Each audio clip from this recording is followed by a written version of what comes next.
Hello, good morning students. Welcome back. Yesterday we have seen importance of English language and some confusions which we have for so long in our mind about English language. And in short, we try to remove these confusions, and I hope that from yesterday's lecture you will create your interest. Those who are not interested in English, or those who do not like English, those who think that English is very difficult subject, those students will take interest in English and slowly they will try to develop their English. की कालच्याच लेक्चरमध्ये आपण importance of English आणि इंग्लिशमधील English language बद्दल आपल्या मनात असणारे काही confusions किंवा काही आपल्या मनात असणारे विचार या गोष्टी दूर करण्याचा प्रयत्न केलेला आहे. Okay, so now in today's meeting we'll start with our topic, that is figures of speech. Now you have studied figures of speech up to 10th standard also.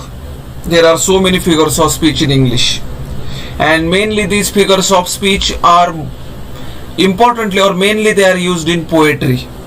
Figures of speech are also used in text also, but mainly they are used in poetry. Okay, so first of all I will start with what is poem, because you are studying poem for the last 10 years. I hope some of you might be writing poems also. आपल्याला poems लिहिण्याचा, वाचण्याचा, ऐकण्याचा छंद असतो. ठीक आहे. So what is poem? First of all I will tell you definition by William Wordsworth. The definition of poem: poetry is a spontaneous overflow of powerful feelings recollected in tranquility. Tranquility चा अर्थ आहे quiet, शांतता. Spontaneous overflow. How does a poem come? Spontaneously, उत्स्फूर्तपणे. Overflow of powerful feelings. ह्या feelings कशा आहेत? Powerful. Recollected म्हणजे gathered, remembered in tranquility, शांतपणे. But these feelings are spontaneous overflow of powerful feelings, and this is by William Wordsworth, one of the famous poets of English literature. Poetry is, second definition, poetry is when an emotion has found its thought and the thought has found words. This is very beautiful. Emotion म्हणजे भावना, has found its thought, भावनेला काय मिळालेला विचार, and the thought has found words, आणि त्या विचाराचंच रूपांतर कशात झाले? शब्द. म्हणजे emotion, thought and words. These words are very important. First of all, emotion is there, भावना आहे, त्याचं रूपांतर कशात झालं? थॉट, विचारामध्ये, and thought has converted into words. This is called as poem. Now why to study poem? Some of you might think, why there are poems, we need only texts. Why to study poem? Because poetry is for exciting the love for language. From poetry, your love for language, as you all know, language is very important to communicate our feelings. आपल्या भावना प्रकट करायला भाषेशिवाय दुसरं माध्यम नाहीये. So language is very important. So for exciting the love for language, our love for language will be increased through poetry.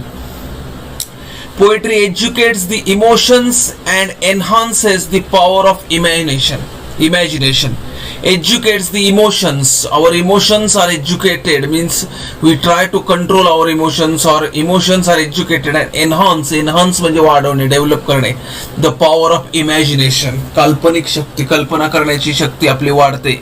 The power of imagination, and in the end we appreciate the beauty of language, and the language beauty, we develop ourselves to appreciate the beauty of language. हळूहळू आपल्याला भाषेमधलं सौंदर्य कळायला लागतं, आणि ह्या पोएट्रीमुळे आपण भाषेमधलं सौंदर्य काय करतो? आपलं डेव्हलप करतो. So we appreciate the beauty of language. This is about what is poem and why to study poem. First of all, we'll start with our first presentation is what is a figure of speech. नक्की figure of speech म्हणजे काय? So a figure of speech is a figurative language in the form of a single word or a phrase. कधी कधी figurative language, अलंकारिक भाषा असते बघ, in the form of a single word or a phrase. It can be a special repetition, कधी कधी repetition येतं, arrangement, word arrangement बदलली जाते, or omission of words with literal meaning. कधी कधी आपण शब्दाचं लिटरल शब्दशःवरती बघताना अर्थ वेगळा असतो, हिडन मिनिंग वेगळं असतं.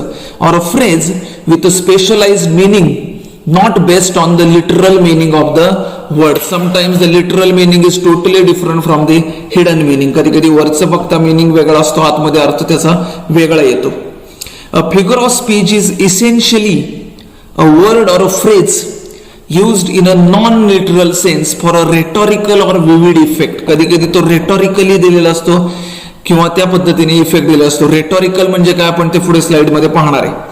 They are plainly define as saying one thing in terms of something else. इथे लक्षात येईल बघा, प्लेनली डिफाईन, स्पष्टपणे सरळ सोटपणे काय सांगितलंय, as saying one thing in terms of something else. कधी कधी एखादी गोष्ट बोलताना आपल्या वेगळ्या पद्धतीने सांगितली जाते. रोजच्या बोलण्यात सुद्धा बघा आपल्याला कधी कधी आपले आई वडील वेगळ्या पद्धतीने समजून सांगतात, कधी कधी आपल्याला उलट्या पद्धतीने सांगितल्यावर सुद्धा लक्षात येतं. What does that mean? Well it's simple actually. आता लिटरल आणि रेटॉरिक मीनिंग मध्ये काय फरक आहे बघा. Literal means taking words in their usual और most basic sense without metaphor और एक्झॅजरेशन. म्हणजे सरळ स्पष्टपणे अर्थ आहे, शब्दाचा समोर दिसतोय तो अर्थ. आणि रेटॉरिक द आर्ट ऑफ इफेक्टिव्ह और पर्सिव्हेसिव्ह स्पीकिंग. पर्सिव्हेसिव्ह मीन्स काय? टू चेंज वन्स माइंड, एखाद्याचं मन वळवणे, त्याला म्हणतात पर्सिव्हेसिव्ह. पर्सिव्हेसिव्ह स्पीकिंग और रायटिंग. इट इज इफेक्टिव्ह और पर्सिव्हेसिव्ह स्पीकिंग और रायटिंग. आता एक एक्झाम्पल बघू आपण. फिगर ऑफ स्पीच म्हणजे ऍक्च्युअली कशी वापरली जाते बघा. Whenever you say something but you don't mean it literally, you are using a figure of speech. की कधी कधी आपण वर बघता अर्थ वेगळा असतो, हिडन मिनिंग वेगळा. याचं एक एक्झाम्पल आहे बघा इथे. Let us say you are about to head out to the store and your mother says now it is rainy season. की नुकताच आता पावसाळा सुरू झालेला आहे. So you are going to a store, तुम्ही बाहेर चाललेला आहे. Your mother will say let you better take a jacket or an umbrella because it's raining cats and dogs out there. Now you will be in confusion. तर तुमच्या मनात एक confusion आले. It's raining इथपर्यंत आपल्याला कळतोय की there is it's raining heavily. Cats and dogs out there. Now what does this mean? Cats and dogs, you know literal meaning of this words, cats and dogs. But it's raining cats and dogs out there means, friends, this is a phrase in English language. To rain cats and dogs means to rain heavily. आपण ज्याला मराठीत मुसळधार पाऊस म्हणतो ना, त्याला English मध्ये म्हणतात it's raining cats and dogs. English language is very interesting. It's raining cats and dogs. Does your mom literally mean animals are falling on from the sky? इथं असा अर्थ आहे का की इतका जोरात पाऊस पडतो की cats and dogs are falling from the sky? No. What is the meaning? Cats and dogs out there. There is one more phrase in English, that is to kick the bucket. आता to kick the bucket, what will be the literal meaning? To take a bucket and kick it. But the hidden meaning और implied meaning is to kick the bucket means to die, मरण पावणे. Means for in English if you right a sentence in figurative language, he kicked the bucket means he died. Okay, now in the next slide we will see about types of figures of speech. As you all know, there are so many figures of speech. तुम्हाला माहिती आहे की बऱ्याच figures of speech आहेत English language मध्ये. That is one, those based on construction. काही figure of speech अशा आहेत ज्या construction म्हणजे वाक्य रचनेवरती आहेत, अवलंबून आहेत. For example climax, anti climax, हे सगळे आपण नंतर पाहणार आहे. Those based on resemblance. resemblance म्हणजे सारखेपणा, समानता. त्यामध्ये एक्झाम्पल्स आहेत simile, metaphor, personification, apostrophe. Those based on association. association म्हणजे एकमेकांचे अटॅचमेंट, असोसिएट करणे, जोडणे. त्यामधले दोन एक्झाम्पल्स आहेत, two examples, metonymy and synecdoche. I think metonymy you have studied in 11th standard. And those based on contrast. Contrast means opposite, विरोध. त्या कोणकोणत्या आहेत? Antithesis and epigram. So these are 4 types of figures of speech based on construction, वाक्य रचनेवरती, resemblance, समानता, सारखेपणा, association, attachment, जोडणी, आणि contrast. contrast म्हणजे विरोध. Now we will start with our first figure of speech, and it is very easy. You have studied this for so long time. Alliteration. Alliteration means is a term to describe a literary device in which a series of words begin with the same consonant sound. As you all know that some consonant sounds are repeated in a line. कधी कधी lines मध्ये काही consonant sound repeat झालेले असतात, त्यावेळी कोणती figure of speech येते?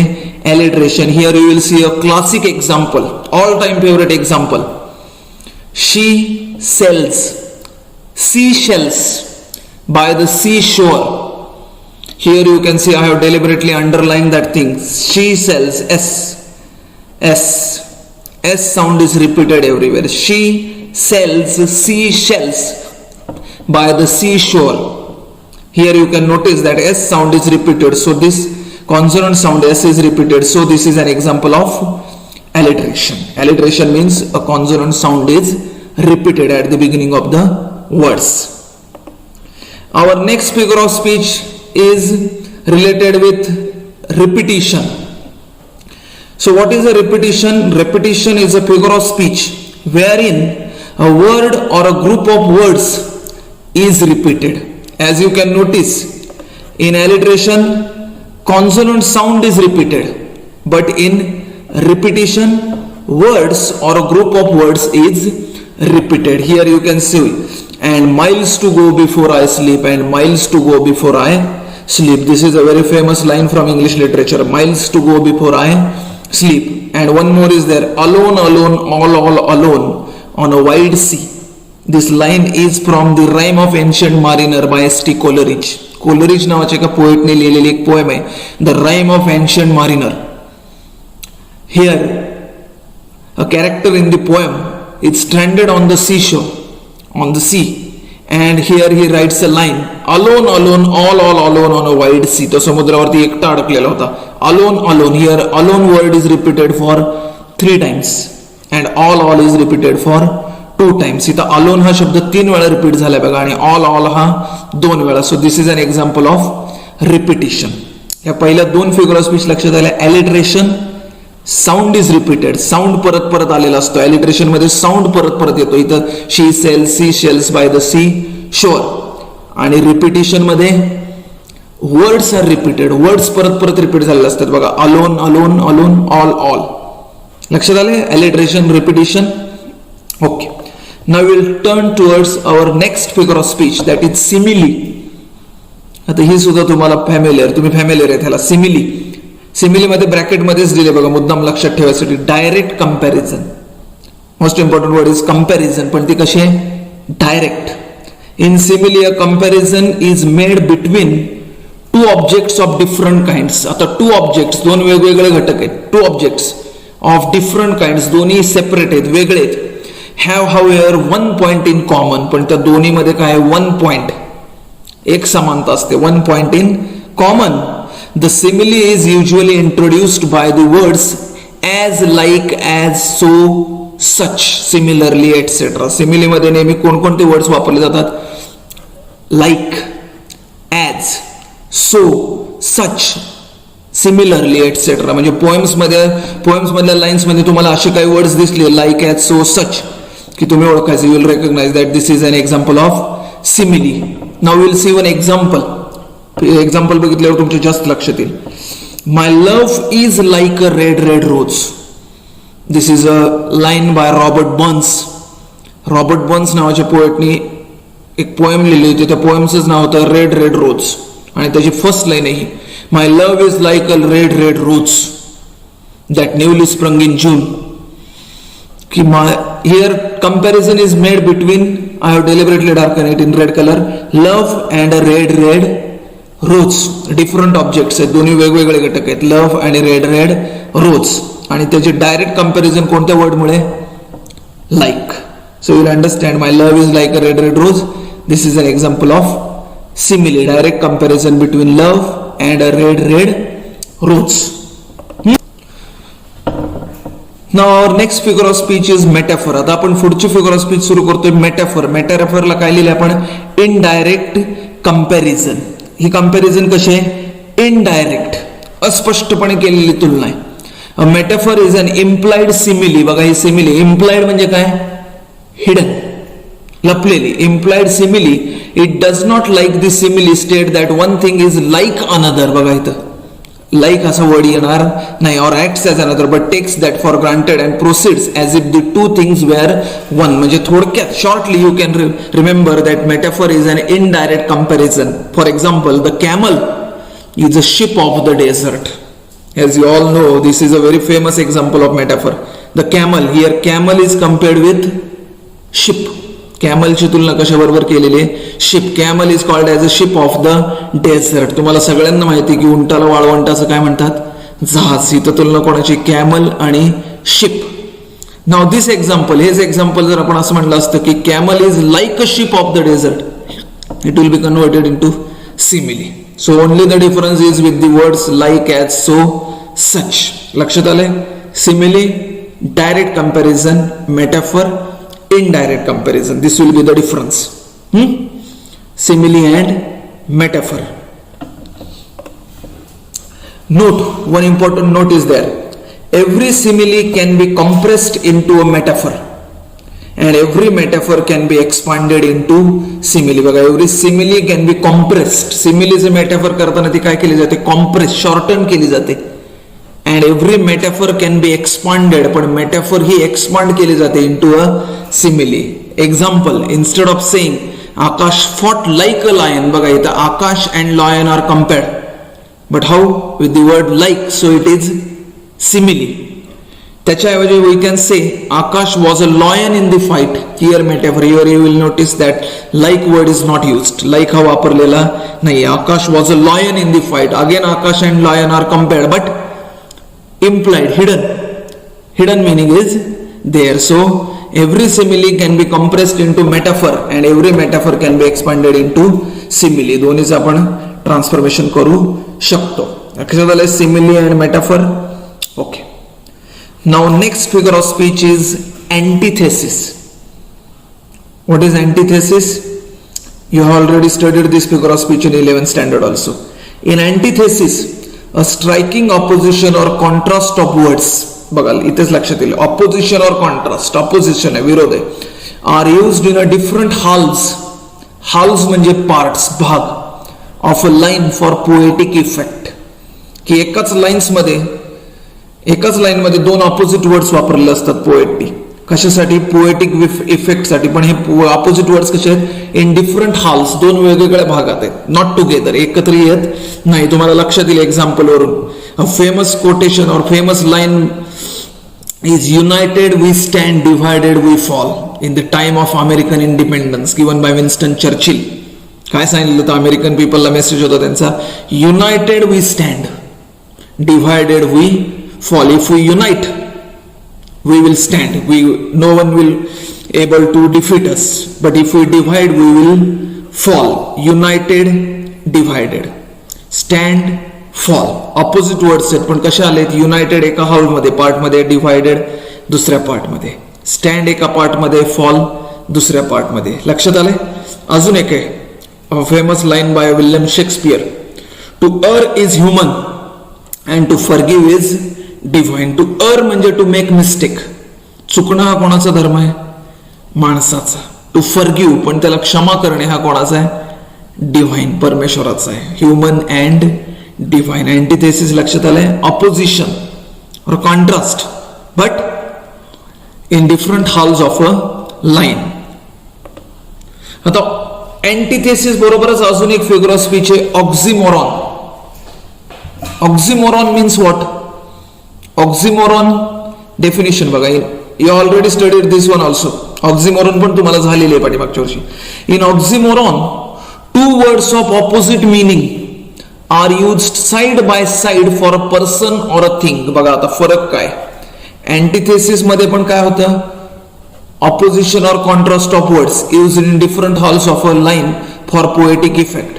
पण ऑक्झिमोरॉन मध्ये काय? Two words of opposite meaning आहेत, ते कसे वापरले? Side by side means along with one another, एका पाठोपाठ, फॉर अ पर्सन और अ थिंग. पण ते कोणासाठी? एका व्यक्तीसाठी किंवा एखाद्या वस्तूसाठी. फॉर अ पर्सन और a thing. You can see example, I want to light the dark route. This is a line from a poem. एक पोएम होती named as basket full of moonlight. A young child is there and he is asking to the moon, he wants a basket full of moonlight because he wants to light his village. की खेडेगावातला एक problem होता, त्याच्या गावामध्ये light नव्हती आणि त्या गावामध्ये लाईट आणण्यासाठी he is asking a basket full of moonlight to the moon. Very beautiful imagination. I want to light the dark route. आपल्याला फोकस काय आहे, अपोजिट वर्ड्स कोणते आहेत, लाईट अँड द डार्क. बरोबर, ते आर साइड बाय साइड, एका पाठोपाठ आलेले आहेत आणि ते कशासाठी वापरले, one object route. I want to light the dark route. ठीक आहे. One more example is that the most learned fool in the country. Learned fool, opposite words कोणते आहेत, लर्नेड. लर्नेडचा अर्थ व्हेरी ब्रिलियंट, हुशार माणूस. आणि फुलचा अर्थ तर तुम्हाला माहिती, you are not that much fool. So you know the meaning of fool. So learned fool in the country. Here is a man.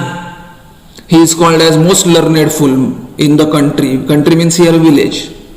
त्या गावातला तो एकमेव असा माणूस आहे की जो हुशारपणे आणि मूर्खपणे. Now just tell me, is it possible for a man? शक्य काय एकच माणूस हुशारपणे आणि फुलपणे? This line is for Socrates, a philosopher. त्याच्यासाठी ही लाईन वापरली होती, most learned fool in the country. By his outward appearance, की त्याच्या राहणीमानानुसार, दिसण्यानुसार तो लोकांना फुल वाटायचा, मूर्ख वाटायचा. But for his brilliance he is called as learned. So the most learned fool in the country. Socrates was called the most learned fool in the country. Okay. Now, up to this point we have studied 6 figures of speech. आज आपण सुरुवात केली की figure of speech म्हणजे काय, what is a figure of speech, why it is very interesting, why it is used by the poets, how it can be beneficial or a source of inspiration, source of entertainment for us. आपल्यासाठी ती करमणुकीसाठी किंवा फायद्याची कशी आहे हे पण आपण सुरुवातीला पाहिलं. Then we have seen types of figures of speech. Figures of स्पीचचे बरेच प्रकार बघितले आपण. 4 types were there. Now will and after that we have seen 6 figures of speech. आपण 6 figures of speech शिकलो. simile, metaphor, alliteration, repetition, antithesis and oxymoron. So here I want to tell you how to remember in pairs. आता ह्या ज्या 6 figures of speech आहेत हे आपण pairs मध्ये थोडक्यात लक्षात कशा ठेवू शकतो त्या बघा. पहिले आहे, first one is simile and metaphor. simile मध्ये काय, direct comparison. Metaphor, indirect comparison. What is common in this two, या दोन्ही मध्ये कॉमन काय, कंपॅरिझन. फक्त सिमिली मध्ये काय, direct with the words as, like, so, such. Metaphor मध्ये काय, इनडायरेक्ट कंपॅरिझन आहे. इम्प्लाइड सिमिली, मेटाफरलाच आपण काय म्हणतो, इम्प्लाइड सिमिली. म्हणजे दोन्ही मध्ये कॉमन काय, what is common, comparison. You can remember like this, direct indirect but comparison is common. Next pair is alliteration and repetition. Alliteration मध्ये काय, consonant sound is repeated, consonant sound repeat होतोय. आणि repetition मध्ये काय, words, शब्द repeat होत आहेत. पण कॉमन काय दोन्ही मध्ये, repetition. Sound is repeated, words are repeated but common is repetition. हे लक्षात ठेवा. आणि अँटिथेसिस आणि ऑक्झिमोरॉन मध्ये कॉमन काय, ऑपोजिट वर्ड्स. बरोबर आहे. पण अँटिथेसिस मध्ये काय, opposite words are used in different halls. Opposite words हे कशात वापरले, डिफरंट हॉल्स, वेगवेगळ्या भागात वापरलेत, पार्ट्स मध्ये. आणि ऑक्झिमोरॉन मध्ये काय, ऑपोजिट वर्ड्स वापरलेत पण ते काय, फॉर अ पर्सन, एका व्यक्तीसाठी किंवा एखाद्या वस्तूसाठी. आपण एक्झाम्पल्स पण बघितलेले आहेत. ठीक आहे. सो आय होप की तुम्हाला या 6 फिगर्स ऑफ स्पीच लक्षात आलेले आहेत. Okay. Now in our next session will start with the remaining figure of speech, and that will be personification. We'll meet tomorrow, and tomorrow we'll start with personification. Thank you.